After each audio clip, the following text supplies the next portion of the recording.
Hi යාළුවනේ කොහොමද ඔයාලට වල්ද කිචන් YouTube නාලිකාවට ඔයාලා හැමෝම ආදරයෙන් අපි අද හදන්න යන්නේ අමුද්‍රව්‍ය 3ක් පාවිච්චි කරලා අයිස්ක්‍රීම් එකක්. අවශ්‍ය අමුද්‍රව්‍ය වීඩියෝ එකේ සඳහන් කරලා තිනවා. ඊට කලින් මතක් කරන්න ඕනේ ඔයාලා තාමත් අපේ වල්ද කිචන් YouTube නාලිකාව subscribe කරලා නැත්නම් අමතක නොකර අපේ channel එක subscribe කරන් යන්න අමතක කරන්න එපා. හරි අපි නම් බලමු අයිස්ක්‍රීම් එක කොහොමද සාදාගන්නේ කියලා. මම මෙතන අරන් තියනවා හොදින් ඉදුණු රසම රසාව ගෙඩි 3ක්.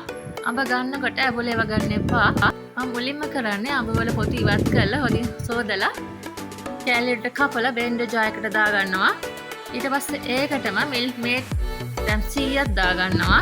ඊට පස්සේ යෝගට් කප් එකක් දා ගන්නවා. මම මෙතන යෝගට් ග්‍රෑම් 450ක කප් එකක් අරන් තින්නේ. සියල්ල බ්ලෙන්ඩර් ජාර් එකට එක්කලා හොදින් කෑලි නොස්ටින්න කොටා ගන්න.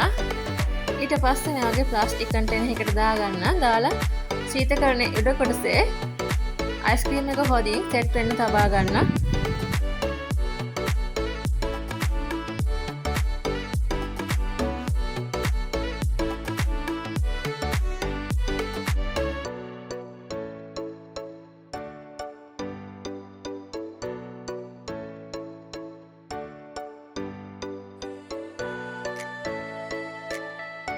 මේ පෙන්නන්නේ අයිස්ක්‍රීම් එක හොදින් සෙට් වුණාට පස්සේ ඉතින් අපේ අයිස්ක්‍රීම් එක හොදින් සෙට් වෙලා තියෙනවා.